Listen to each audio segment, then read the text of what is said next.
गुरुर्ब्रह्मा गुरुर्विष्णू गुरुर्देवो महेश्वरः गुरुः साक्षात् परब्रह्म तस्मै श्री गुरवे नमः. हरि ओम तत्सत. ब्रह्मानंदे योगानंद हा म्हणजे आनंद प्रकरणाला सुरुवात झालेली आहे आणि 20 श्लोक अभ्यास करून झालेले आहेत. आपल्याला अंतःकरण वृत्ती शांत करायची आहे. ब्रह्मानंद हाच खरा आनंद आहे आणि आत्मानंद ब्रह्मानंद हे जरी आपल्या पुढे कल्पित प्रकारे काही आनंदाचे विचार पुढे आले तरी सुद्धा त्यातली आनंद रूपता ही आपल्या अभ्यासाच्या दृष्टीने खूप महत्वाची आहे. आणि 20वा श्लोक आपल्याला असं सांगतोय की कितीही अध्ययन केलं तरी सुद्धा आत्मानुभव जर आला नाही, म्हणजे ब्रह्मानुभव जर आला नाही, तर आपल्याला आनंदाचा अनुभव खऱ्या अर्थाने आला असं काही म्हणता येणार नाही. मग आनंद केव्हा प्रगट होतो अशी जेव्हा बोलायची भाषा येते तेव्हा खऱ्या अर्थाने विचार करायची वेळ येते तेव्हा अविद्या निवृत्त झाली की तो जो प्रगट होणारा आनंद आहे, वास्तवातच प्रगट असलेला जो प्रगट होणारा आनंद आहे, तो मात्र दृढ अपरोक्षत्वाने प्रगट होतो. म्हणजे तो कायमचा टिकाऊ असतो अशी भूमिका आपल्या पुढे मांडली गेलेली. आता 21 पासून काही श्लोक पुढे येणार आहेत ते आनंदाची मीमांसा करणार आहेत की त्या द्वैतवाद्यांचं म्हणणं आहे की नक्की आनंद कशात आहे ते तुम्ही आम्हाला समजावून सांगा. आणि मग त्यासाठी बरेच सवाल जवाब झालेले आहेत, प्रश्नांची उत्तरं आपल्या पुढे आलेली आहेत आणि त्या प्रश्नोत्तरातनं आपल्याला नक्की अद्वैतात सुख असतं हा निर्णय आपल्याला करायचा आहे. 21वा जो श्लोक आहे तो असं सांगतोय, सुखाचे नाना भोग असताना द्वैतात सुख नाही हे कसे. आता हा असा प्रश्न विचारलेला आहे. या द्वैतवाद्यांनी आपल्याला प्रश्न विचारलेला आहे, उत्तर मीमांसेला प्रश्न विचारलेला आहे असं आपण गृहीत धरूया. विषयांपासून होणाऱ्या सुखात कित्येक दुःखांचे मिश्रण झालेले असल्याने ते खरे तर ते खरे तर दुःखच आहे, तर दुःखच आहे हे लक्षात घेऊन द्वैतात सुख नाही असा मुनींनी निर्णय दिला. आता मुनींनी निर्णय दिला, नारदांना मुनींनी निर्णय दिला की द्वैतामध्ये सुख नसून ते अद्वैतात सुख आहे. कितीही अध्ययन केलं तरी सुद्धा अद्वैतात सुख आहे हे समजून घेतलं पाहिजे. कारण अध्ययनामध्ये काय आहे, त्या अज्ञानाच्या निवृत्तीची एक आपल्या पुढे एक म्हणूया मांडणी तयार होते. म्हणजे एक आपल्याला वे ऑफ थिंकिंग तयार होतं आणि एक साधनेचा विचार आपल्या पुढे येतो. पण त्यानुसार जर मी साधन केलं तर मला माझ्या आनंदाकडे जाण्याची एक व्यवस्था तयार होते. आणि म्हणूनच इथे काय आहे की जेव्हा या द्वैताचा विचार येतो त्यावेळी त्या द्वैतामध्ये कितीतरी दुःख असतं हा प्रत्येकाचा अनुभव असतो. की आपण पाहतो की प्रत्येक गोष्ट करताना उदाहरणार्थ नोकरी मिळाली की मला खूप बरं वाटतं. पण एक 2-4 वर्ष झाली की मला त्या नोकरीत सुख आहे असं वाटत नाही. पहिल्यांदा सुख वाटतं किंवा नोकरीत जर का सुखाचाच अगदी विचार करायची वेळ आली तर पगाराच्या दिवशी मात्र ती सुखाची अत्युच्च पातळी असते आणि एरवी मात्र जाणं आणि येणं ह्याचाही विचार आपल्या पुढे येतोच. म्हणजे याचा अर्थ काय आहे की द्वैतात जेवढे काय कष्ट करायला लागतात आणि त्या कष्टामुळे आपल्याला जे काय दुःख होतं ते आपल्या पुढे येतच. म्हणजे इथे काय आहे की दुजे जव जव घडे तव तव संसार भय जोडे. आता इथे संसार भयाचा अर्थ दुःख असा घ्यायचा आहे. म्हणजे इथे काय आहे की प्रत्येक ठिकाणी या द्वैतामध्ये सुख आणि दुःखाचं मिश्रण आहे. म्हणूया ते सुखही दुःख रूपच आहे हाही विचार आपल्याला करावाच लागेल. कारण ते सुख येतं विषयांच्या निमित्ताने का असेना. समजा आपण कुठेतरी बाहेर गेलो, अगदीच आपण जायचं म्हणलं की तिथं पोहोचल्यावर आपल्याला बरं वाटतं. पण तोपर्यंत मात्र त्या एसटीचा प्रवास किंवा रेल्वेचा प्रवास किंवा आणखीन काही प्रवास, मग त्यात होणारे कष्ट, या सगळ्या गोष्टींचा विचार केला की मग मात्र हे जाणं आपल्याला कष्टदायक वाटायला लागतं. म्हणजेच याचा अर्थ काय आहे की ते तिथं पोहोचल्यावर जे काय सुख मला मिळतं त्याच्या आधी एवढी सगळी दुःख मी साजरी केलेली असतात. बरं ते तिथं गेल्यावर मिळालेलं जे काय सुख आहे ते किती वेळ टिकतं, तेही अल्पकाळच टिकतं. म्हणून हे सुख सुद्धा काय आहे, दुःख रूपच आहे, कारण ते कायमचं टिकत नाही. म्हणून इथे काय आहे, काहीही करा, मुलं असणाऱ्यांना सुद्धा वाटतं की फार आपल्याला सुख आहे आणि पण जेव्हा ती मुलं सांभाळेनाशी होतात तेव्हा मात्र आपण दुःखी होऊन जातो आई-बाप. किंवा ज्यांना मुलं नाहीत ते म्हणतात आम्हाला मुलं नाहीत म्हणून ते दुःखी आहेत. पण त्यांना ते कळत नाही की अशा पद्धतीनेही त्याचे विचार आहेत. म्हणजे इथे काय आहे की सगळीकडं द्वैताचा विचार जेव्हा करायची वेळ येते तेव्हा मात्र सगळं काही कष्टदायकच आहे. आपल्याला तिथे सुख हे मिळतच नाही. म्हणजे याचा अर्थ काय आहे, की त्या द्वैतामध्ये सुख नसून ते द्वैताच्या निमित्ताने आपल्याला अनुकूल काही गोष्ट घडली, तर ते अंतःकरण वृत्ती शांत होते आणि ते मूळचंच सुख प्रगट होत असतं, पण माझ्या लक्षात येत नसतं. आणि माझ्या लक्षात येत नसल्यामुळे मी आपला कष्ट उपसीतच राहतो आणि कष्ट उपसता, उपसता कधी मरणाच्या तीराला जाऊन पोहोचतो हे माझं मला कळतही नाही. म्हणजे इतका जर सगळा जो द्वैताचा विचार करायची वेळ येते, तेव्हा तो द्वैत सापेक्षित असलेला जो देहादी प्रपंच आहे, तो सुख-दुःखांनी मिश्रित आहे. त्याच्यामध्ये काही अनुकूल घटना आहेत, काही प्रतिकूल घटना आहेत. आता असं सांगून झाल्यावर मग शंका घेतली गेलेली आहे परत, द्वैतात सुख नसेल तरी तर अद्वैतात तरी ते आहे काय? असा प्रश्न परत विचारला गेला, की द्वैतात सुख नाहीये आता तुम्ही सांगितलं, हे आम्हाला जरा पटलं. कारण ते पूर्ण पटलेलं नाही. पण द्वैतात सुख नाही म्हणून अद्वैतात सुख आहे हे कशावरनं? ते सिद्ध करा. मग 22वा श्लोक असं सांगतोय, खरोखर द्वैतात सुख नसेल तर नसू दे. पण अद्वैतातही नाही, कारण ते असते, तर अनुभवाला आले असते आणि ते अनुभवाला आले असे म्हणावे, तर तेथे त्रिपुटी ठेवलेलीच आहे. आता हे द्वैती मताचं उत्तर आहे, की द्वैतात सुख नसेल तर नसू दे. आत्ता तुम्ही प्रतिपादन केलं, की द्वैतात सुख नाही. पण अद्वैतात तरी ते कसे आहे? कारण का अद्वैत म्हणजे मुख्य मुद्दा काय आहे, की तिथं एकमेव अद्वितीयाची प्राप्ती आणि ती प्राप्ती कशी आहे, तर ती वेगळेपणाने नाही. कारण या द्वैतवाद्यांचा मुख्य विचारच काय आहे, की ते सुख जे काय अनुभवाला येतं, ते आम्हाला 5 ज्ञानेंद्रियांना कळलं पाहिजे. 6 प्रमाणांनी कळलं पाहिजे. पण खरं जे आत्मसुख आहे, ते 5 ज्ञानेंद्रिय आणि 6 प्रमाणांना कळत नाही. हा कन्सेप्टच त्यांना जर पटत नसेल, तर हे द्वैतवादी जे आहेत, त्यांना सुखसुद्धा मला वेगळेपणाने कळलं पाहिजे. जसा मला माझ्यापुढे ठेवलेला हा पर्सनल कॉम्प्युटर किंवा आणखीन माझ्यापुढे ठेवलेला हा टीव्ही हा वेगळेपणाने मला कळतो, तसंच मला सुख कळलं पाहिजे. म्हणून इथे काय आहे, ज्या अर्थी मला ते वेगळेपणाने इंद्रियांना माझ्या ते कळत नाही किंवा माझ्या डोळ्याला ते सुख दिसत नाही, ते कानाला माझ्या सुख ऐकू येत नाही, अशा पद्धतीने जोपर्यंत त्या सुखाचा सुगंध येत नाही, म्हणून हे सुख नावाची गोष्ट नाही. म्हणून अद्वैतात सुख आहे, हे म्हणणं काही तुमचं आम्हाला पटत नाही. कारण इथे काय आहे, मला त्या अद्वैतामध्ये असलेल्या सुखाचा वेगळेपणाने अनुभव आला पाहिजे. म्हणून इथे जेव्हा मला वेगळेपणाने अनुभव आला आहे, असं जर का गृहीत धरलं, त्या सुखाचा अद्वैत विचार केला आणि ते वेगळेपणाने अनुभवाला येतंय असं गृहीत धरलं, तर मग आमचं म्हणणं हे सहजच सिद्ध आहे. असं द्वैतवादी म्हणतात. म्हणजेच याचा अर्थ तुमच्या म्हणण्याप्रमाणे जर द्वैतात सुख नाही असं जर उत्तर पक्षी म्हणत असतील, तर आम्ही परत त्याच्यावर उत्तर देतो, की अद्वैतातही सुख नाही. म्हणून अद्वैत हे सुखाचे साधन नाही. आता उत्तर पक्षाने थोडंसं समजावून सांगायला सुरुवात केलेली आहे. अद्वैताने सुख मिळत नसू दे, पण केवळ अद्वैतच सुखरूप आहे. शंका हे कशावरून? उत्तर स्वयंप्रकाशाच्या सिद्धीला दुसऱ्या कोणत्याही प्रकाशाची गरज नसते. आता अद्वैताने सुख मिळत नसू दे. कारण का? अद्वैताने मिळणारं जे सुख आहे, ते कसं मिळतं? हा त्यातला प्रथम विचार करावा लागेल. अद्वैतात सुख केव्हा प्रगट होतं? जेव्हा माझी अंतःकरण वृत्ती शांत होते. आणि अंतःकरण वृत्ती शांत झाल्यावर मला त्या खऱ्या सुखाचा अनुभव येतो आणि त्या सुखाचं मला वर्णनही करता येत नाही. म्हणून इथे अद्वैतात सुख मिळत नसेल तर मिळत नसू दे. हा म्हणण्याचाच विषय असा आहे, की त्या अद्वैतात वेगळेपणाने सुख मिळण्याचा विषयच नाहीये. कारण अद्वैत शब्दाचा अर्थ सुखरूपता आहे. सुख हेच ज्याचं स्वरूप आहे, त्याला अद्वैत असं म्हणतात. म्हणून इथे काय आहे, की अद्वैतात सुख नाही, तर ते न मिळू दे, हे तुझ्या द्वैतातल्या सुखासाठीचं उत्तर दिलेलं आहे. म्हणजे द्वैतात सुख नाहीये, हे लक्षात ठेवा. पण काय आहे, ते अद्वैत मात्र द्वैतरूप नाहीये.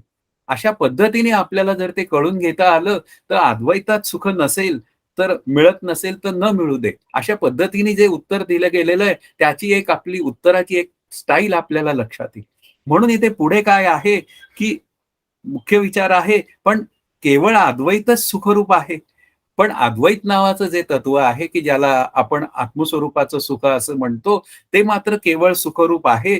ते मात्र काय आहे, तुझ्या त्या मिळणाऱ्या सुखाचं खरं अधिष्ठान रूपाने असणारं तत्व आहे. कारण शेवटी ज्यावेळी सुख हा विषय मीमांसा करायची वेळ येते, त्यावेळी आपल्याला एक गोष्ट लक्षात घ्यावी लागते, की तुला हे जे काय होणारं सुख आहे, सुखालागी जीवा करीसी तळमळ, म्हणजे मला कायम सुख पाहिजे आणि सगळ्या गोष्टी मला अनुकूलच घडल्या पाहिजे. उद्या जर प्रसन्न झाले ब्रह्मदेव, तर मी त्याच्याकडे काय मागेल? मला कायमचं सुखच पाहिजे. म्हणजेच ब्रह्मदेव मला काय म्हणेल, की "अरे, म्हणजे तुला आत्मसुख पाहिजे." अशा पद्धतीने तो विचार आहे. म्हणजे मला कायमचं सुख पाहिजे, पण ते वेगळेपणाने मला सुख अनुभवाला आलं पाहिजे, असा हट्ट कसा काय धरता येईल? म्हणजे इथे काय आहे, की सुख हे विषयांसारखं मिळणाऱ्या सुखासारखा विचार नाहीये. म्हणजे ते विषयांसारखं नाहीये, की विषय हे मला वेगळेपणाने माझ्यासमोर दिसतात. उदाहरणार्थ पक्वान्न हा माझ्यापुढे विषय येतो, जिलबी हा माझ्यापुढे विषय येतो आणि मला बरं वाटायला लागतं. प्रिय, मोद आणि प्रमोद हा त्यातला विचार आहे, की मला ती जिलबी प्रिय आहे. मग माझ्या हातात तो तुकडा आला आणि मग मी तो तुकडा म्हणूया खाल्ल्यानंतर मला माझी अंतःकरण वृत्ती अत्यंत शांत झाली आणि मला खूप बरं वाटलं. म्हणजे याचा अर्थ काय आहे, की ती जिलबी जशी मला वेगळेपणाने दिसते, कळते, त्याप्रमाणे हे सुख मला वेगळेपणाने दिसून वगैरे कळत नाही. कारण ते सुख कोणाचं आहे, तर ते आत्मस्वरूपाचं आहे आणि ते स्वयंप्रकाश रूप आहे. म्हणजे त्या सुखाच्या प्राप्तीला म्हणजे त्या आत्मसुखाला पुन्हा प्रूव्ह साठी आणखीन एखाद्या सुखरूप आत्मस्वरूपाची आवश्यकता नाहीये किंवा सुखरूप आत्म्याची आवश्यकता नाहीये. कारण तेच एक अल्टिमेट सुख आहे, की ज्या या होणाऱ्या सुखाचं ते खरं अधिष्ठान आहे. म्हणून असणाऱ्या सुखावरनं तरी म्हणजे होणाऱ्या सुखावरनं तरी या असणाऱ्या सुखाचा आपल्याला विचार करता आला पाहिजे, की मला सतत माझ्या अंतःकरणात इन्स्टिंक्ट आहे, की माझं अस्तित्व राहावं, मला प्रत्येक गोष्टीचं ज्ञान व्हावं. पण मला हे असं का व्हावं? असा विचार मी का नाही करू? म्हणजे प्रत्येक वेळी मला ही गोष्ट मला पाहायला वाटते किंवा मला जेवण पाहिजे किंवा मला हा म्हणूया प्रवचनाचा विचार ऐकला पाहिजे किंवा माझ्या अंतःकरणात जीवनमुक्ती सिद्ध झाली पाहिजे. असेही विचार असू शकतील. अध्ययन करणाऱ्याच्या अंतःकरणात असेही विचार असू शकतील. पण हे विचार का आहेत त्याच्या अंतःकरणात? कारण त्याला प्रत्येक या अस्तित्वापासून म्हणजे प्रत्येक हे जे असणं होणं म्हणजे म्हणूया कल्पित रूपाने असलेलं अस्तित्व किंवा कल्पित रूपाने होणारं ज्ञान जे आहे, त्याच्या मागे एक मूळ इन्स्टिंक्ट आहे आणि ते मूळ इन्स्टिंक्ट आहे ते असणारं सुख. म्हणजेच याचा अर्थ काय आहे, की मला एखाद्या गोष्टीचं ज्ञान झालं, की मी म्हणतो मला बरं वाटतं. माझ्या मनाप्रमाणे एखादी गोष्ट घडली, की मी म्हणतो मला बरं वाटतंय. म्हणजे याचा अर्थ काय आहे, की विषयांमध्ये सुख नसून ती अंतःकरण वृत्ती शांत झाल्यावर ते सुख प्रगट होतं. म्हणून विषयजनित जे जे सुख तेथे असे परम दुःख असं समर्थ म्हणतात, की विषयजनित सुख जे असतं ते येतं काही काळ टिकतं अन् कालांतराने जातं. म्हणून विषयजनित जे जे सुख तेथे असे परम दुःख पूर्वी गोड अंती दुःख नेमस्त आहे. पण जे आत्मसुख जे आहे ते स्वयंप्रकाश रूप आहे. म्हणून आपल्याला श्री गुरु काय सांगतात, की तू त्या खऱ्या सुखाचा विचार कर. म्हणजे त्या होणाऱ्या सुखावरनं तू एक लक्षात घे, की या मूळ त्या सुखाचा स्रोत कुठे आहे, तो तू समजून घे. आणि तो समजून घेतला, तर तू खऱ्या ज्ञानाशी एकरूप होशील. म्हणून इथे काय आहे, अद्वैताने सुख मिळत मिळत नसू दे, पण ते वेगळेपणाने मिळणारं सुख नाही, हा त्या बोलण्यातला खरा विचार आहे. म्हणून इथे काय आहे, खरं जे सुख आहे ते अद्वैतातच सुख आहे. तो आत्मा मात्र स्वप्रकाश रूप आहे आणि त्याच्याच प्रकाशात या सुखाची सतत माझ्या अंतःकरणामध्ये जी काय आंदोलनं तयार होतात, ती सगळी त्याच्या सत्तेवरच होत असतात. तर त्या मूळ स्वरूपाला जाणून घेण्याचा विचार हा मी केला पाहिजे. पुढे हा 24वा श्लोक जो आहे, तो असं म्हणतोय, "तसेच सुख अस्तित्वात असल्याशिवाय ते गृहीत धरून ते आहे किंवा नाही अशी चर्चा करता येणार नाही." असं त्यांचं म्हणणं आहे पूर्व पक्षाचं. ज्या अर्थी आपण अद्वैत गृहीत धरून त्यात सुख नाही असे म्हणता, त्या अर्थी तुमचे बोलणेच त्याच्या स्वयंप्रकाशित्वाचे प्रमाण पुरावा आहे. आता उत्तर पक्ष त्याचं उत्तर देतोय, की ज्या अर्थी आपण अद्वैत गृहीत धरून त्यात सुख नाही असे म्हणता, पण इथे कसं आहे, नाही आहे. कारण शेवटी काय आहे, अद्वैतात सुख नाही हे जर का तुम्हाला म्हणायचं असेल, तर मग तुम्हाला द्वैतात सुख आहे हे सिद्ध करावं लागेल. आणि ज्या अर्थी आम्ही द्वैतात सुख नाही असं म्हणतो, त्या अर्थी अद्वैतात सुख आहे असा त्याचा विचार आहे. म्हणजेच याचा अर्थ काय आहे, की कार्यकारण भाव संबंधाचा विचार करायची वेळ येते, तेव्हा द्वैताचं सुख द्वैत असतं असं नाहीये. म्हणजे आपल्याला समजावून घ्यायला पाहिजे, की त्या प्रत्येक गोष्टीचं म्हणजे प्रत्येक होणाऱ्या ज्ञानामागे असणारं ज्ञान असतं किंवा प्रत्येक असणारं जे काय म्हणूया अस्तित्व आहे, की जे माझ्या देहाच्या रूपाने आहे, माझ्या मनाच्या रूपाने आहे, त्याच्यामागे सद्रूपाने असलेलं निरपेक्ष अस्तित्व आहे किंवा प्रत्येक होणाऱ्या सुखाच्या मागे असणाऱ्या सुखाचा सतत एक म्हणूया इन्स्टिंक्ट आहे, हे आपल्याला कळलं पाहिजे. म्हणून इथे काय आहे, ते अद्वैताचं अस्तित्व आपल्याला स्वीकारावंच लागतं. आणि ते का स्वीकारावं लागतं? कारण या जगातली प्रत्येक गोष्ट कार्यकारण भावात आपल्यापुढे येते, की खुर्ची असं म्हटलं तर प्लास्टिकची का लाकडाची? अशी भूमिका मांडली जाते. मग द्वैतात सुख आहे असं जेव्हा तुम्ही प्रूव्ह करता, त्यावेळी मात्र काय आहे, त्या द्वैताच्या मागे असणारं अद्वैत तत्व हेच खरं सुखरूप तत्व आहे. त्याच्याच सत्तेवर या द्वैतात सुखाचा शोध घेण्याचा माणूस प्रयत्न करतो, पण त्याला मात्र सुख नावाची गोष्ट लाभतच नाही. अशा पद्धतीने ते विचार आहे. म्हणून इथे काय आहे, की ह्या बोलणं जे आहे, ज्या अर्थी आपण अद्वैत गृहीत धरून त्यात सुख नाही आहे, असा त्याला जोड द्यायला पाहिजे. तो आहे शब्दाची जोड दिली पाहिजे. या बोलण्यालाच अद्वैत सुखाचीच सत्ता आहे, हे जर आपल्याला लक्षात आलं, तर आपण त्या अद्वैत सुखाचा सतत मार्ग स्वीकारत राहू आणि त्या दृष्टीने चिंतन करू. म्हणून इथे काय आहे, की आपल्याला त्या आत्मस्वरूपाच्या अस्तित्वाचा जो विचार आहे, तो विचारच आपल्याला सतत केला पाहिजे. कारण आपण एखादी गोष्ट जेव्हा बोलतो नाही, तेव्हा ते नाही म्हणून वाक्य संपत नाही, तर त्याच्यापुढे नाही आहे, असा त्याचा शब्द येतोच पुढे. पुढे शंका घेणाऱ्याला काही प्रश्न विचारले, तो 25वा श्लोक आहे. तू म्हणशील, की मी अद्वैत न मानता तू फक्त जे बोलत आहेस, त्यातील दोष दाखवीत आहे. तर मग द्वैतापूर्वी काय होते ते तूच सांग. आता हा अद्वैत पक्ष जो आहे, तो म्हणतो, की ज्यावेळी तू द्वैत हा शब्द बोलतो, त्यावेळी द्वैतापूर्वी काय आहे ते सांग. कारण ह्या जगातली प्रत्येक गोष्ट कार्यकारण भावात पुढे येते. म्हणजे या जगात आपण जेव्हा विचार करायला जातो, तेव्हा हे जग कशाचं बनलेलं आहे? तर आपण म्हणतो 5 महाभूतांचं आहे. बरं 5 महाभूत आली कुठनं? असा जेव्हा विचार मांडायची वेळ येते, त्यावेळी मग या जगाची आपल्याला उत्पत्ती, स्थिती, लय हा सांगावा लागतो. मग उत्पत्ती, स्थिती, लय सांगायच्या ज्यावेळी हे उत्पत्तीला जग तयार होतं, त्यावेळी ते लय रूपात असतं, तेव्हा ते कुठे असतं? मग त्याचं उत्तर आपण देतो, की ते बीज रूपात असतं आणि मग बीज रूपात असेल, तर मग ते कुठे असतं? मग ते अद्वैत आत्मस्वरूपाच्या सत्तेवर ते बीज रूपात असतं. अशी एक कल्पित आपल्या पुढे एक मांडणी तयार करावी लागते. म्हणून इथे काय आहे, की अद्वैत जेव्हा बोललं जातं, त्यावेळी ते अद्वैत हे ॲब्सोल्यूट असतं. तो निरपेक्ष विचार आहे. पण जेव्हा द्वैत हा विचार बोलला जातो, तेव्हा तो सापेक्षित विचार आहे. म्हणून इथे काय आहे, की द्वैत निर्माण होण्यापूर्वी मग आधी काय होतं ते तूच सांग. कारण द्वैत होण्यापूर्वी जर द्वैतच होतं, तर द्वैतापासून द्वैत तयार झालं, असा विचार तयार होतो. मग द्वैत जड अचेतन आणि मग होणारं द्वैत जड अचेतन म्हणजे एखाद्या जड अचेतन पदार्थापासून दुसरा जड अचेतन पदार्थ सिद्ध झाला, अशी भूमिका तयार. म्हणजेच आपल्याला समजून घेताना विचार करायची वेळ वेळ जेव्हा येते, त्यावेळी मात्र या द्वैताचं अधिष्ठान आपल्याला अद्वैत तत्वच आहे, हे सांगावं लागतं. कारण द्वैत कसं आहे, तर ते जड अचेतन आहे आणि कोणताही जड अचेतन पदार्थ दुसऱ्या जड अचेतन पदार्थाचं अधिष्ठान होऊ शकत नाही. तर मग ते ब्रह्मतत्वच अधिष्ठान रूपाने वाटणार आहे आणि तेच तत्व सुखरूप आहे आणि तेच मी आहे. अशा पद्धतीने जेव्हा अभ्यास करतो, तेव्हा तो साधक त्या योगानंदाजवळ जातो, म्हणजे त्या आत्मानंदाजवळ जातो, ही भूमिका आपल्यापुढे येते.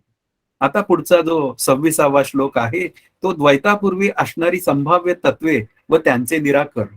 आता लॉजिकल थिंकिंग केलं पाहिजे ना. आपला उत्तर पक्ष खूप रिच आहे, श्रीमंत आहे आणि तो श्रीमंत असल्यामुळे तो त्याचं प्रत्येक उत्तर देण्याचा प्रयत्न करतो. त्या द्वैतवाद्यांचं प्रत्येक उत्तरच देण्याचा प्रयत्न करतो आणि हा 26वा श्लोक असं सांगतो, द्वैतापूर्वी अद्वैत, द्वैत की आणखीन काही तिसरेच होते? असे प्रश्न विचारले जातात, की तिसरे तत्व म्हणजे ते आहे किंवा होते असे म्हणावे तर ते कोणालाच माहीत नाही. म्हणजे या द्वैतापूर्वी काय होतं? ते द्वैत होतं का अद्वैत होतं का तिसरंच होतं?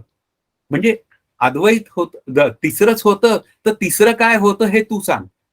आणि हे तिसरं काय होतं हे तुला सांगता येत नसेल, तर तिसरं काहीच नव्हतं, हा त्यातला एक महत्वाचा भाग तयार होतो. म्हणजे इथे काय आहे, की आत्ता जे काय मला अनुभवाला येतंय, त्याच्या आधी तिसरंच काही होतं, हा विचार तिथनं पुसून गेला, की मग आता 2च पक्ष उरतात, की द्वैतापूर्वी अद्वैत होतं का द्वैत होतं?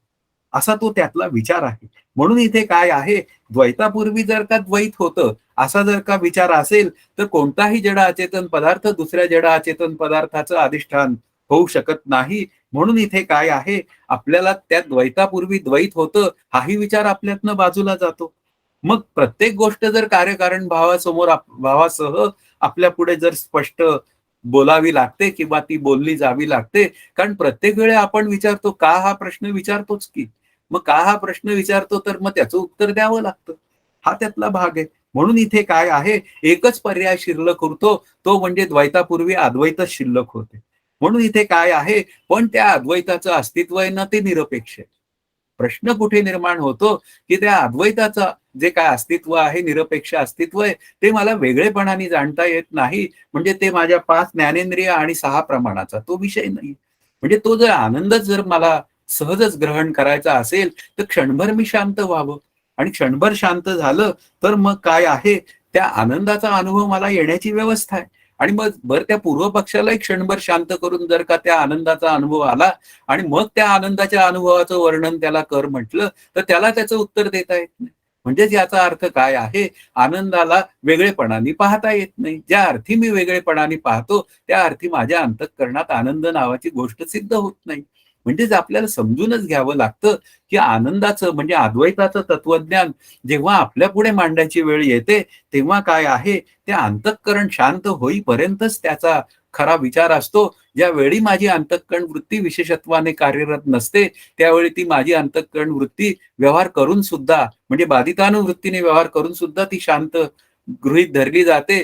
ती जेव्हा आनंदाशी एकरूप झालेली असते.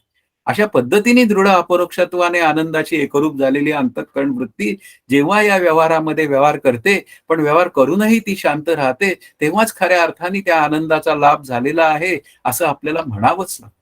म्हणून इथे काय आहे, कितीही केस काढला आपण, तर तिसरंच काही नव्हतं, हे तर पक्कं आहे. पुन्हा कार्यकारण भावाचा संबंध मांडायची वेळ आली, तर द्वैताचं अधिष्ठान द्वैत होऊ शकत नाही. तर मग काय होतं? तर द्वैतापूर्वी अद्वैतच होतं. हे सहजच सिद्ध होतं.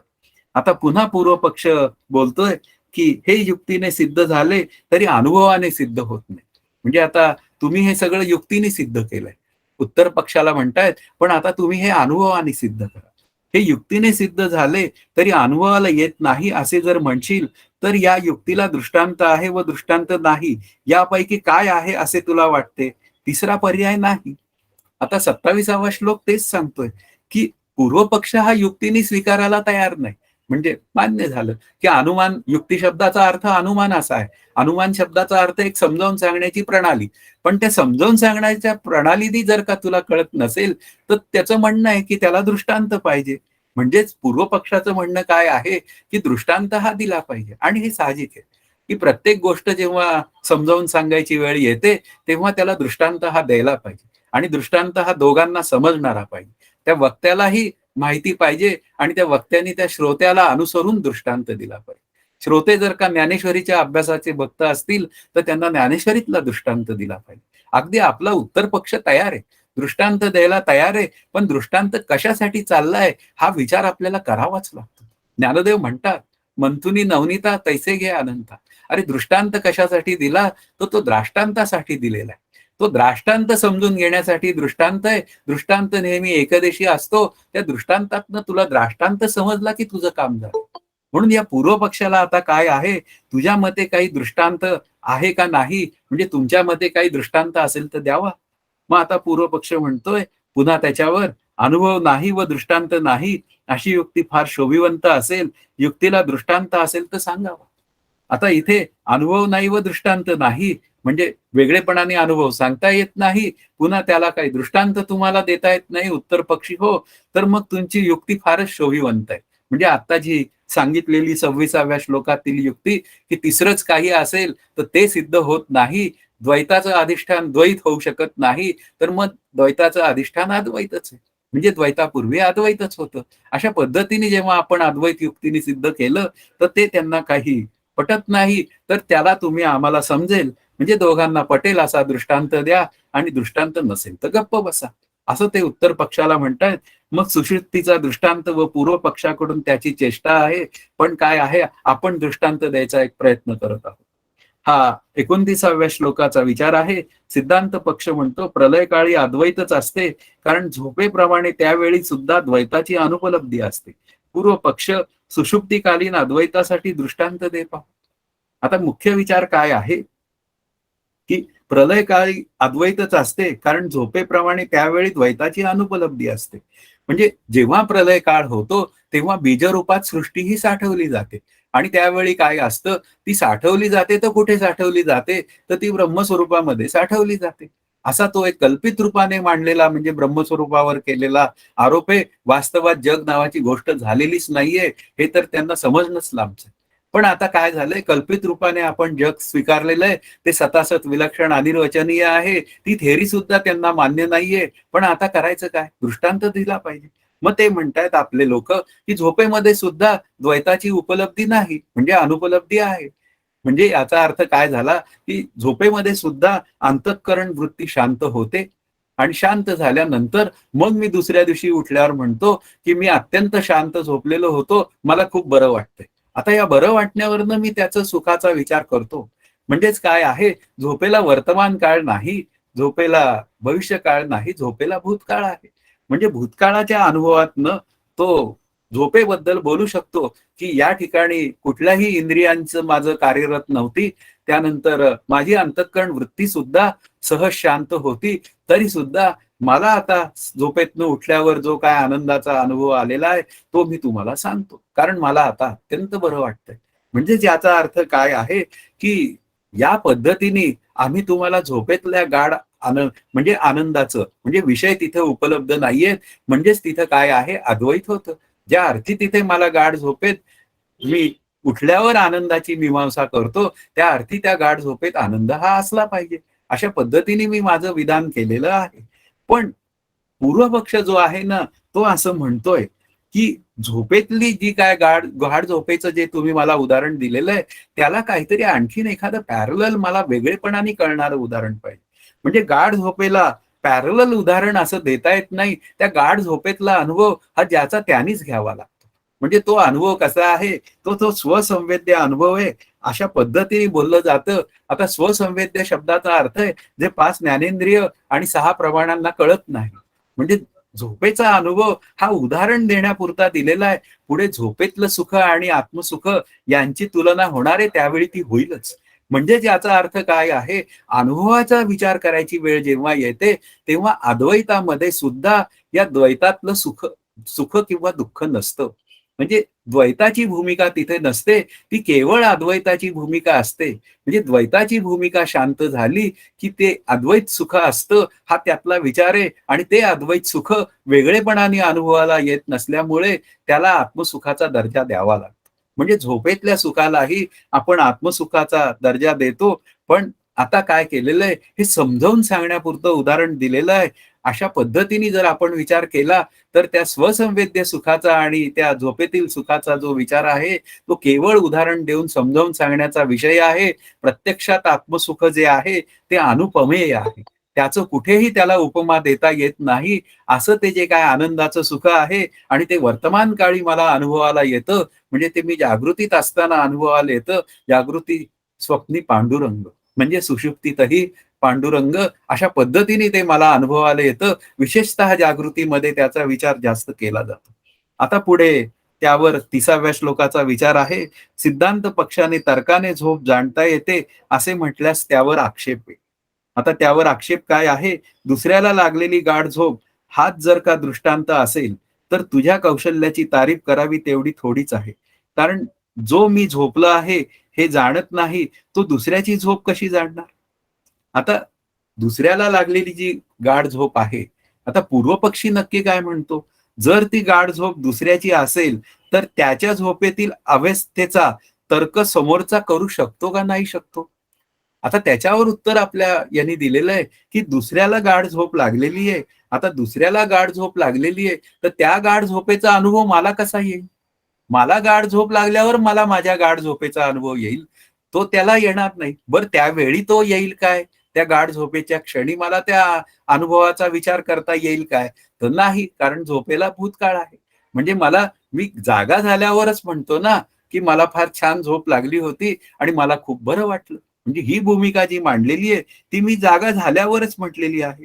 आणि मग पुढे असं म्हणतात, की अनुभव स्वयंप्रकाश असतो, तर झोप नाही, असं तुम्ही पण म्हणताय. म्हणजे उत्तर पक्ष हे तुमचं म्हणणं आहे, असं ते म्हणतायत. म्हणून इथे काय आहे, हा जो झोपेचा दृष्टांत दिलेला आहे, तो झोपेचा दृष्टांत काही जुळत नाही, अशी काही भूमिका या द्वैतवाद्यांनी मांडलेली आहे. म्हणून इथे काय आहे, की दुसऱ्याची झोप का स्वतःची झोप हा कुतर्क आहे. लक्षात घ्या, ज्यावेळी बोलण्याचीच भाषा वेळ येते, त्यावेळी तिथं मी नावाची गोष्ट गृहीतच धरलेली असते. जेव्हा मी एखादी चर्चा अभ्यासाची एखाद्याबरोबर करतो, त्यावेळी त्या चर्चेचा विचार जो असतो ना, तो माझ्याशी थेट संबंधित असतो. आणि ती चर्चा सुद्धा कशी असते, ती सकारात्मक असते. ती कोणाला तरी अडवायसाठी नसते. पण हे पूर्वपक्षी जे आहेत, द्वैतवादी जे आहेत, ते जणू काही अडवायच्या दृष्टीने म्हणतायत, कोणाची झोप, माझी झोप का समोरच्याची झोप. आता समोरच्याची झोप तुला कळते काय? हा त्यातला महत्वाचा विचार आहे. पण ते कळत नसलं तरी सुद्धा हा असा आडवळणी प्रश्न विचारतो, म्हणून तर्काने झोप जाणता येते असं म्हटल्यावर त्यावर आक्षेप दिले.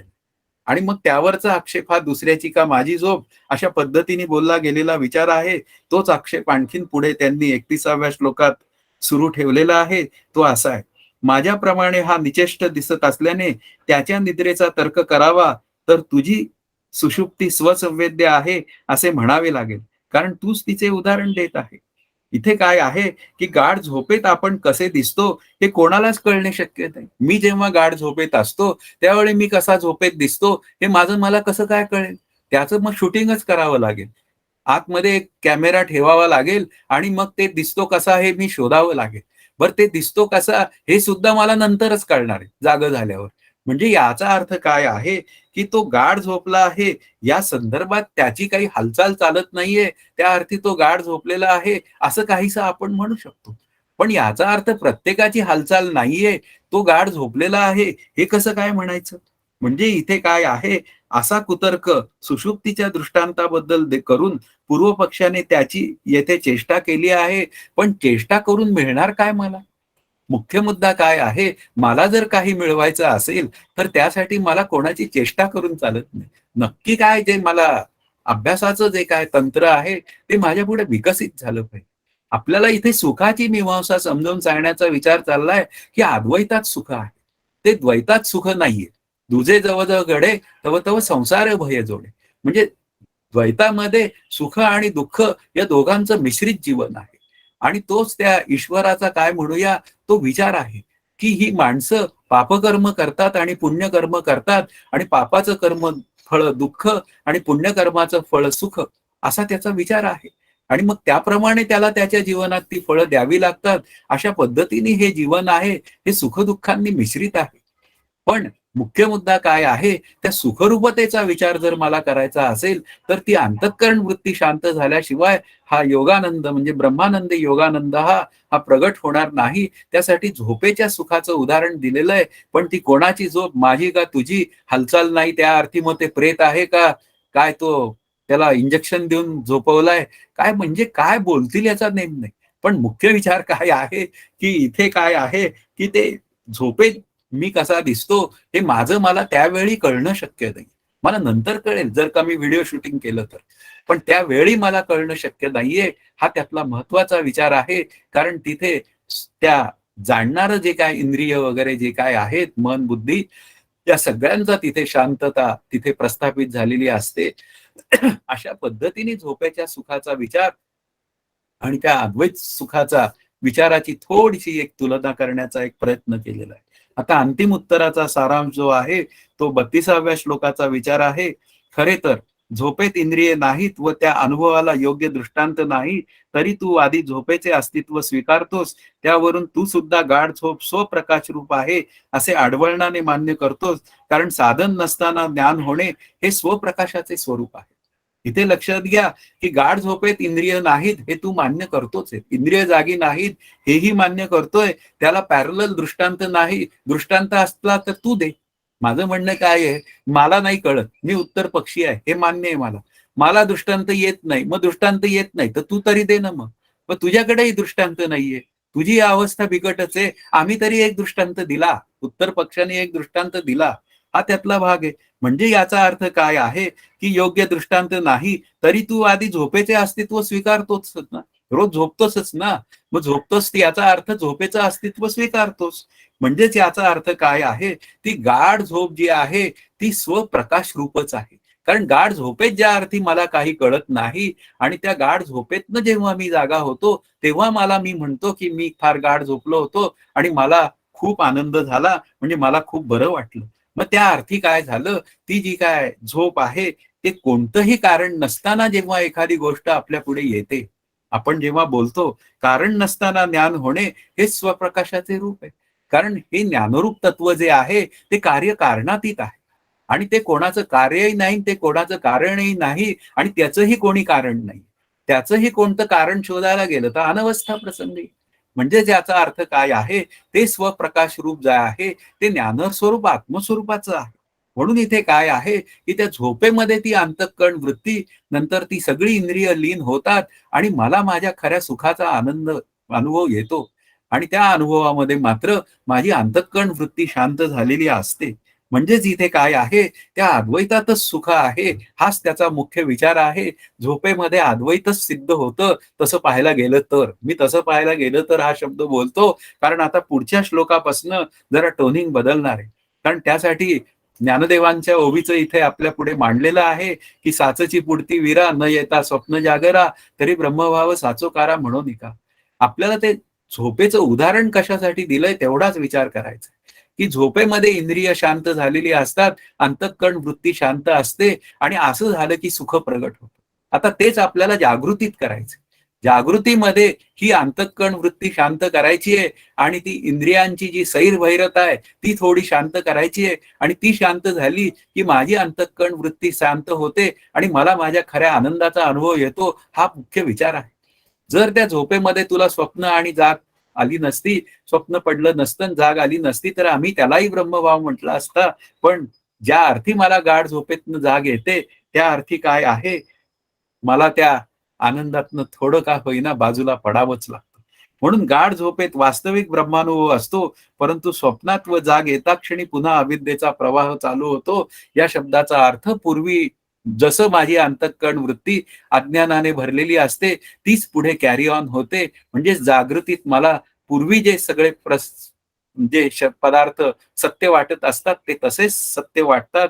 म्हणून इथे काय आहे, हा जो स्वप्नातनं बाहेर स्वप्न किंवा जागृतीत जेव्हा येतो, तेव्हा मात्र अविद्येचा प्रवाह आपल्या पुढे येतो. आपल्याला एक्झॅक्टली अविद्येची निवृत्ती करायची. झोपेचा दृष्टांत कशासाठी दिलाय? तो केवळ आपल्याला त्या अद्वैतामध्ये द्वैत नसतं हे समजावून सांगण्यासाठी दिलेला आहे. झोप ही वास्तवात घन अज्ञानातनं आलेली असते आणि झोपेला पुन्हा प्रारब्ध असतं. ती किती वेळ येणार आहे, किती वेळ टिकणार आहे, या सगळ्या गोष्टींचे विचार आहेत. तो आत्ताचा विषय नाही. आत्ताचा विषय तेवढाच आहे, की झोपेमध्ये अंतःकरण वृत्ती आणि इंद्रिय लीन झालेली असतात. तशीच ब्रह्मसुख प्रगट होताना अंतःकरण वृत्ती आणि इंद्रियांना त्याचं ज्ञान होण्याचं शक्यता नाही. कारण पुन्हा इंद्रिया नेणता भोगीजे, बोला आधी झोंबीजे प्रभयाचे. म्हणजे शब्दे विण संवादीजे, इंद्रिया नेणता भोगीजे, हाही ब्रह्मसुखाचाच विचार. म्हणून इथे काय आहे, आपल्याला हा केवळ दृष्टांत पटवून देण्यासाठी केलेला आहे, की ते सुख नावाचं जे तत्व आहे, ते अंतःकरण वृत्ती शांत झाल्यावर प्रगट होतं. वास्तवात ते प्रगटच असतं. पुढे आता 33वा जो श्लोक आहे, तो आपल्या पुढे आलेला आहे. झोपेतील सुखाचे कारण सांगणार. अद्वैत व स्वप्रकाशत्व वेगळे म्हणतोस तर म्हण, पण सुषुप्तीत सुख कसे असते ते तू सांग. त्याचे उत्तर सिद्धांती देत आहेत, ऐक. तेव्हा दुःख नसते, म्हणून तुझे मूळ स्वरूप असलेले सुख शिल्लक राहते. म्हणजे तू समजावून सांग, जर सुषुप्तीत सुख नसते तर मग सुख काय असते? आता सुषुप्तीत द्वैत आहे काय? तर द्वैत नाही. म्हणजे याचा अर्थ काय झाला? सुषुप्तीत अद्वैत आहे. एक तर द्वैत तरी आहे आणि नाहीतर अद्वैत तरी आहे. कारण तिसरं काही नाहीये हे आता तू मान्य करून झालेलं आहे. म्हणजे आपल्याला समजावून घ्यायची गरज आहे, की त्या झोपेत मध्ये मात्र काय आहे? अद्वैतच असतं. मग आता झोपेला सुख म्हणायचं काय? म्हणजे झोपेमध्ये जे मिळणारं सुख आहे ते ब्रह्मसुखच आहे. असं आहे तर मग सगळेच ब्रह्मज्ञानी आहेत. आता सगळेच ब्रह्मज्ञानी आहेत हे सगळं सामान्य रूपाने दिलेलं उत्तर. त्या ब्रह्मस्वरूपाचा विशेषत्वाने मी सच्चिदानंद रूप ब्रह्म आहे, असा जोपर्यंत अनुभव येत नाही, तोपर्यंत खऱ्या अर्थाने मी सुखरूप झालो, ही भाषा बोलता येत नाही. तो एक वेगळा विचार आहे. पण इथे काय आहे, की अनुकूल आणि प्रतिकूल हा जो विचार आहे, झोपेमध्ये सगळं अनुकूल असतं कारण विषयच नसतात.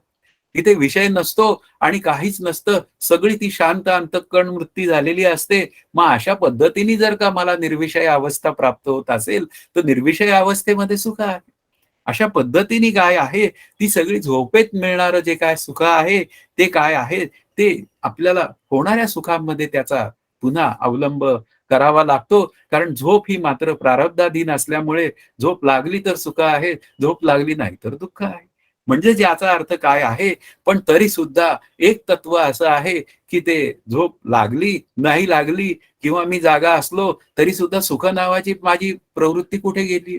म्हणजे जागृतीमध्ये पुन्हा सुखाची प्रवृत्ती आहे. स्वप्नातही मला अनुकूल स्वप्न पडावं अशी भूमिका आहे. याचा अर्थच काय आहे, की मला कायमच सुखाकडे जायचंय. म्हणजेच इथे काय आहे, की सुषुप्तीत दुःख नसल्याने सुख असते, हे आपल्याला मानावं लागतं. जागृतीमध्ये आपल्याला सुख-दुःखाचं मिश्रित जीवन पाहायला मिळतं. अनुकूल घडलं की बरं वाटतं, प्रतिकूल घडलं की दुःख वाटतं आणि मला मात्र कायम सुखच पाहिजे असतं. म्हणजे तिथेही परत सुखाची चोड आहे. झोपेमध्ये सुद्धा आपण विचार केला तर आपल्या जवळ असलेले उंची कपडे, दागिने वगैरे हे सगळं आपण फेकून देतो आणि झोप आली की आपण झोपेचा स्वीकार करतो. त्या अर्थी मला ज्या अर्थी मला झोप प्रिय वाटते, त्या अर्थी ती सुखाचा विचार करते. एवढा विचार आपल्याला करता येऊ शकतो. पुढे आता सुषुप्तीत दुःख नसते हे कशावरून असा एक प्रश्न विचारला गेलाय. गाढ झोपेत आंधळा डोळस होतो. जखमी असलेला जखम नसलेला होतो. रोगी असून निरोगी होतो असे श्रुती सांगते व तसा सर्वांचा अनुभव आहे. आता गाढ झोपेत आंधळा डोळस होतो, स्वप्न पडलं तर तो डोळस होतो किंवा जखम झालेली आहे आणि तरी सुद्धा काय आहे तो ॲक्सिडेंट झालेला आहे त्याचा, पण तो झोपेमध्ये मात्र माझा ॲक्सिडेंट झालेला आहे हे पूर्णपणे विसरून जातो. रोगी असून तो निरोगी स्वतःला समजतो. याचा अर्थ काय आहे तिथे दुःखाची निवृत्ती आहे. सुषुप्तीत दुःख नसते हे कशावरून? तर हे तुझा आणि माझा दोघांचाही अनुभव आहे. कितीही मी प्रपंचातलं मला दुःख झालेलं असेल, तरी सुद्धा मला जर का दमून गाढ झोप आली, की मग मला ते दुःख विसरलंच जातं. म्हणजेच याचा अर्थ काय होतं, की त्या सुषुप्तीमध्ये दुःखाचं भान नाहीसं होतं. त्या अर्थी काय आहे, हा सर्वांचा अनुभव आहे आणि हा सर्वांचा अनुभव असेल, तर मग आता त्यावर तुझं म्हणणं काय आहे? अशी भाषा पुढे झाल्यानंतर 35व्या श्लोकात पुन्हा शंका विचारतोय तो, दुःख नसते, तेथे सुख असते असे नाही. आता असं त्याचं म्हणणं आहे. त्यावर आता उत्तर परत आहे, की मातीचे ढेकूळ व दगड यांच्यात सुख-दुःख असे दोन्ही नाहीत असे दिसते. झोपेत केवळ दुःख नसते, एवढ्यावरून सुख आहे असे सिद्ध होत नाही. आता पूर्वपक्षी शंका घेतोय. अरे पण त्या शंका घेण्याला काय अर्थ असला पाहिजे की नाही? त्या शंकेमध्ये सुद्धा काहीतरी कार्यकारण भावाचा विचार आहे. आत्ता विषय कोणाचा चाललाय? विषय हा 2 जिवंत माणसांचा चाललाय. किंवा चेतन म्हणजे जडचेतनाचा संघात असलेला जीव नावाचं तत्व आहे, त्याच्याविषयी बोलणं चाललेलं आहे आणि आता तू त्या ढेकळाचा विचार काय करतोय? त्या जड अचेतन पदार्थांबद्दल काय म्हणतोय? ते जड अचेतन पदार्थांना स्वतःलाही ओळखता येत नाही, दुसऱ्यांनाही ओळखत नाही. तर त्यांच्या ठिकाणी सुख-दुःखांचा विचार त्याची उदाहरणं देऊन तू कसा काय विचार करतोस? म्हणून इथे काय आहे, की दृष्टांत आणि द्राष्टांत ह्याच्यात काहीतरी कार्यकारण भाव संबंध आहे की नाही? हे चाललंय कशासाठी? झोपेत सुख आहे, हे आम्ही उदाहरण का देतोय, की त्या झोपेमध्ये अद्वैताचा विचार आपल्याला करता येतो अशा पद्धतीने तेच अद्वैत आपल्याला ब्रह्मसुखामध्ये आहे. ते ब्रह्मतत्व, ब्रह्मानंद तू जाण. हा एवढाच भूमिकेचा विचार आहे. म्हणून पूर्वपक्षी शंका घेतो, की दुःख नाही म्हणजे सुख असेलच असं नाही. कारण का त्या जड अचेतन पदार्थांमध्ये सुखही दिसत नाही आणि दुःखही दिसत नाही. अशा पद्धतीने तो विचार आहे. पण काय करणार?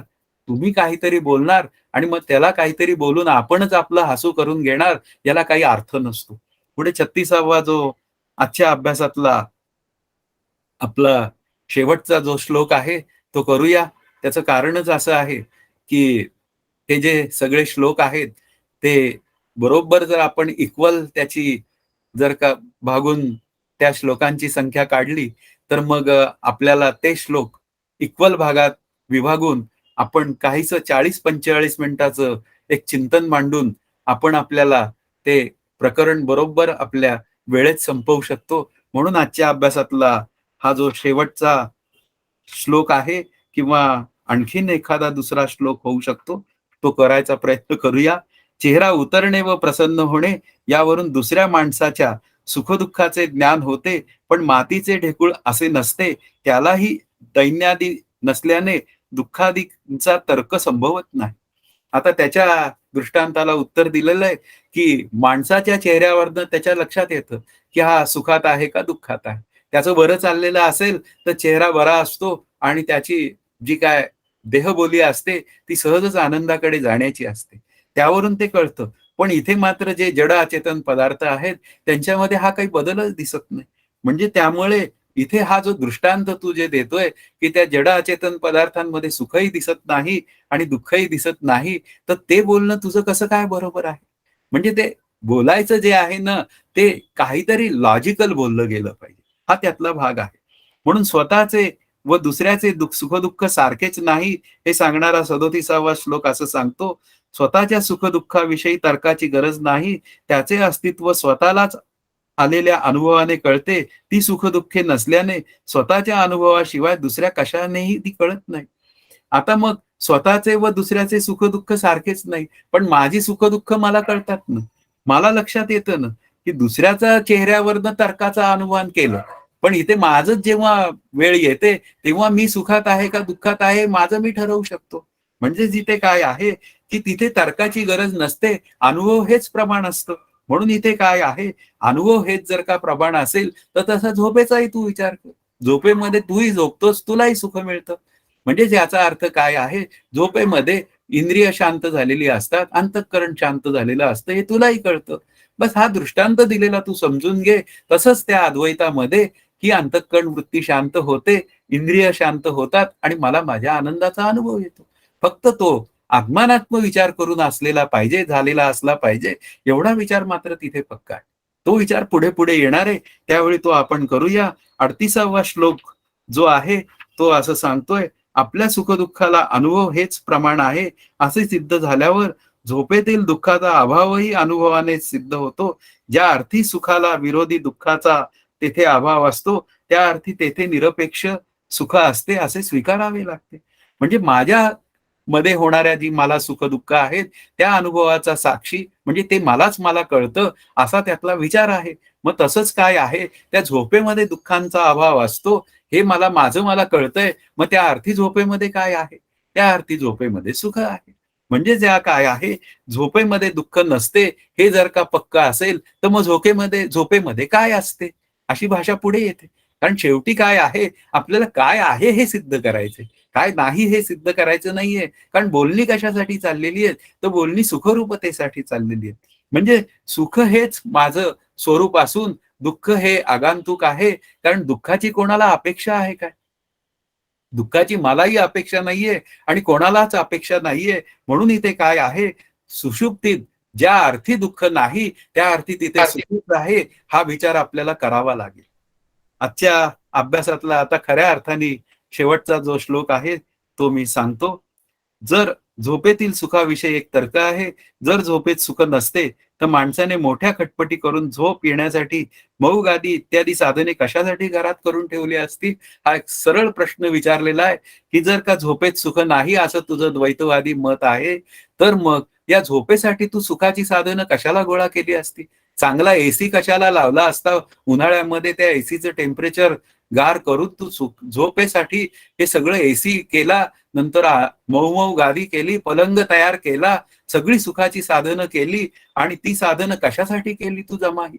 अगदी तुझे उंची कपडे सुद्धा किंवा घातलेले दागिने सुद्धा ते फडाफड फेकून देतो आणि तू झोपेच्या सुखाला प्रथम धारण करतो. याचा अर्थच काय आहे, की झोपेमध्ये सुख आहे, हा विचार जो आहे हाच सिद्ध होतो.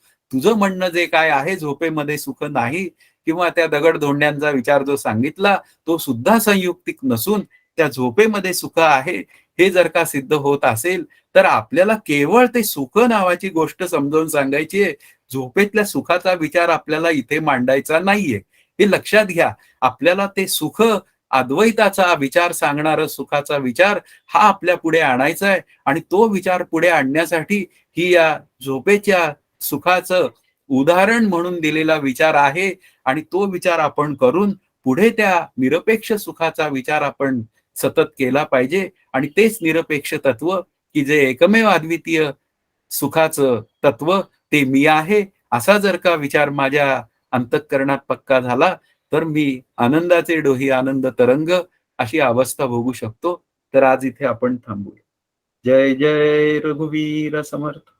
हरि ओम तत्सत श्री पांडुरंगाय नमः. कोणाला काही विचारायचंय? आज फारच विषय जड होता. बरोबर आहे सर, अगदी बरोबर.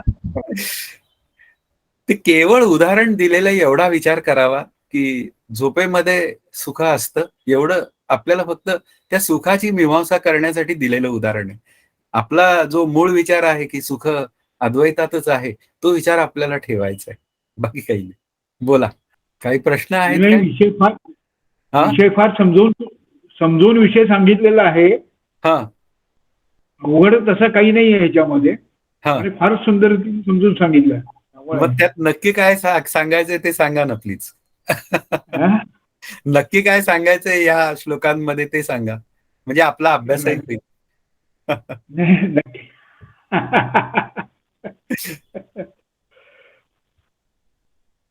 जे खरं सुख आहे अद्वैत आत्मस्वरूप. जे खरं सुख आहे हे जे तुमचं अंतःकरण शांत झाल्यानंतर जे सुख होतं ते खरं सुख आहे. आणि ते उगीच आपल्याला असं वाटतं की आपण ज्या काही सोयी केलेल्या आहेत त्याच्यामुळे आपल्याला त्यातनं सुख मिळतं असा एक भास जो होतो तो हा चुकीचा आहे. एवढं. म्हणजे सुखाची साधनं ही सुख देऊ शकत नाहीत थोडक्यात. नाही, सुखाची साधनं ही सुख देऊ शकत नाही. मग सुख कसं आहे? निरपेक्ष स्वयंभू आहे. निरपेक्ष स्वयंभू आहे असं त्याची असेल असा तो विचार आहे सगळा. बस तेवढं कळलं की काम झालेलं आहे की सुख हेच माझं स्वरूप आहे आणि ते मी आहे एवढं कळून घ्यायचंय आपल्याला. योगानंदामध्ये योगच करायचा आहे ना. योग म्हणजे युज, जोडणे. जीव आणि ब्रह्म यांचं ऐक्य सिद्ध झालं की काम झालं, हा त्यातला भाव. बोला, कोणाला काही बोलायचंय? जागृतीत पण आपण ज्या वेळेला भानावर येतो त्यावेळेला आपल्याला सगळे विषय दिसतात, आसक्ती दिसते. तर जागृती सुद्धा तो आपण आल्यानंतर सुद्धा त्या विषयांचा बात करून आपल्याला त्या ब्रह्मानंदाशी किंवा त्या परमात्म्याशी संपर्क करता आला पाहिजे. हेही तुम्ही याच्यातनं सांगितलंय असं मला वाटतंय सर. बरोबर आहे. जागृतीतच खऱ्या आनंदाचा अनुभव मला आला पाहिजे. पण झोपेत येणारा अनुभव सगळ्यांनाच येतोय. होय होय. मग तसं पाहायला गेलं आणि ती खरी कसोटी आहे ना सर. बरोबर आहे ना. त्याचा विशेषत्वाने मला अनुभव आला पाहिजे. विचारसागर मध्ये 4थ्या तरंगात लिहिलेलं आहे की त्या ब्रह्मस्वरूपाचा मी सच्चिदानंद रूप ब्रह्म आहे असं विशेषत्वाने अनुभव आला पाहिजे. तो जागृतीत येऊ शकतो, तो झोपेत येऊ शकत नाही. बरोबर. जागृतीत आपल्याला भान असतं ना. त्या जागृतीमध्ये अभ्यास करून काहीतरी मोल तर द्यायला पाहिजे ना. आणि प्रयत्नपूर्वक ते करायला पाहिजे ना. तसं त्याची साधना. झोपेला काही प्रयत्न करावे लागत नाही. तिथं काहीच मोल द्यावं लागत नाही. बरोबर. त्याला सुद्धा प्रयत्न करावे लागतात. अज्ञानाची निवृत्ती तिथं होत नाही त्यामुळे. नाही ना, हे आहे ते बरोबर आहे. पण झोपेला सुद्धा काही लोकांना प्रयत्न करावे लागतात. रामकृष्ण. गोळी घ्यायची. इथं लिहिलंय ना गोळी घ्यायची नाही तर साधन आहे.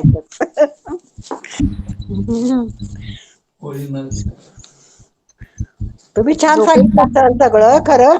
जरा आणि 2-3दा असं वाचन केल्याशिवाय डोक्यात शिरणार नाही. ते सरळ नाहीये काही भागात. त्या पूर्ववाद्याने नुसता उच्चार मांडला सारखे प्रश्न. बघा ना, एवढे 39 श्लोक झाले तरी योगानंद म्हणजे काय हे काही बोलतच नाहीये. हो ना. काय पण ढेकूळ काय आणि हे काय उदाहरण म्हणजे काहीतरी तर नियमात बोललं पाहिजे. हो ना, अगदी बरोबर आहे.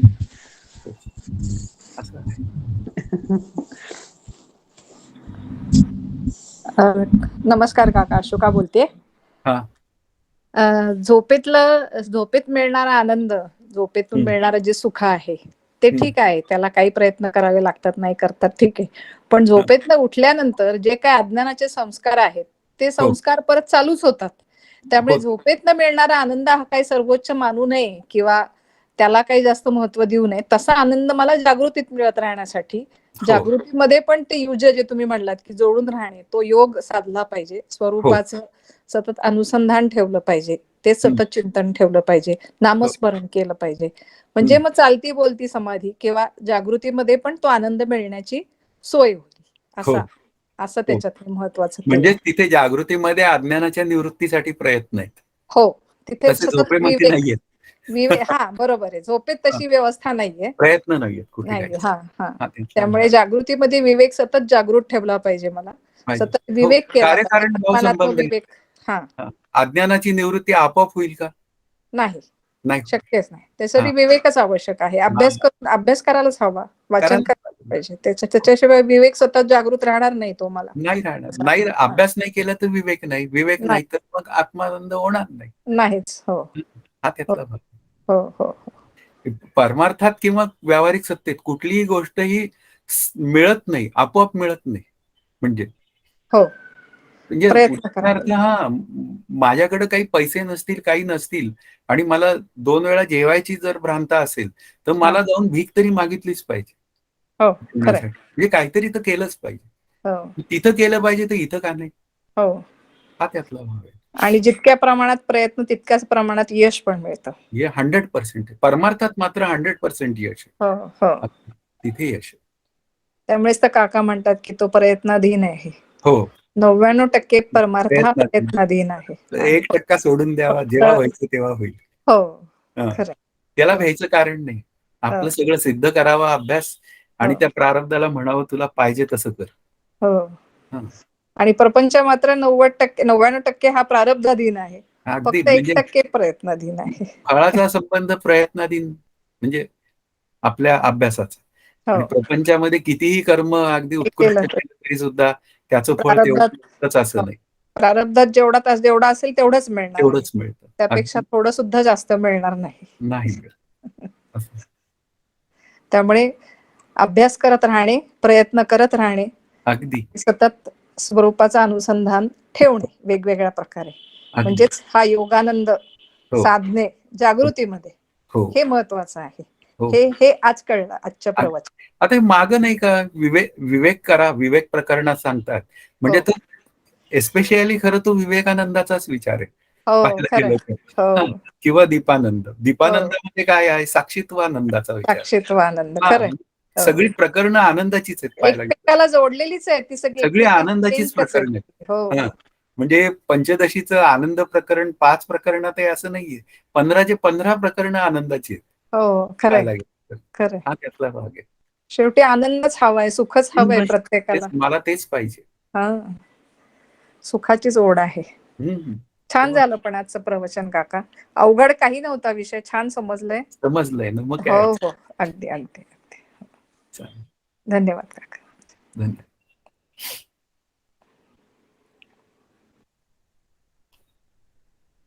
थांबायचंय? जय जय रघुवीर समर्थ. हरि ओम तत्सत.